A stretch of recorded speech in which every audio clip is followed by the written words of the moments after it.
অনেকেই ভেবেছে, ইভেন আমি যখন বানারসে যাই, আমাদের দরদের শুটিংটা তো ওখানেই হয়েছে, ইভেন ওই জায়গায়ও ইন্ডিয়ানরাও বলেছে যে আমাকে দেখতে হচ্ছে তাদের ইন্ডিয়ান প্যাটার্নের মনে হয় যে ইন্ডিয়ান নায়িকা, এটা তারাও বলেছে ওই জায়গা থেকে।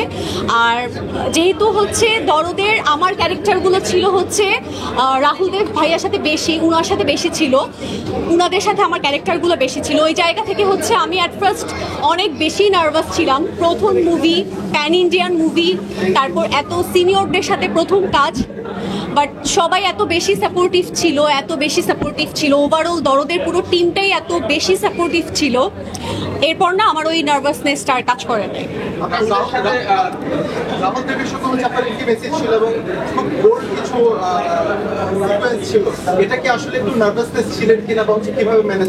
না, ফার্স্টে হচ্ছে দরদের মানে আমার শুটিং শুরু হওয়ার 3-4 দিন আগেই আমি ওখানে প্রেজেন্ট থাকি, যেহেতু আমার ব্রিফিংয়ের টাইমটা আমি পাই নাই।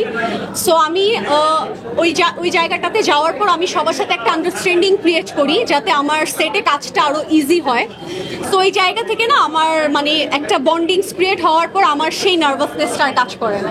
আচ্ছা, সবসময় তো অনেক মডেল অ্যাক্টর আছে, জি, তো এই সিনেমাতে আপনাকেই কেন চুজ করা হলো বলে আপনি মনে করছেন? মানে আপনার মধ্যে এইটা হয়তো বেটার হবে যে আপনি মামুন ভাইকে কোশ্চেন করলে, কজ আমাকে চুজটা মামুন ভাই করেছে। সো এই জায়গা থেকে এই কোশ্চেনটা মামুন ভাইয়ের জন্যই রয়েছে।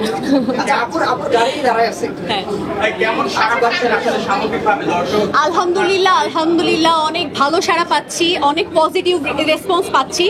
আমি মানে অবশ্য দরদটা করার পর ওয়েট করছিলাম যে দর্শক আমার ক্যারেক্টারটা বা আমাকে বড় স্ক্রিনে কিভাবে নেয়।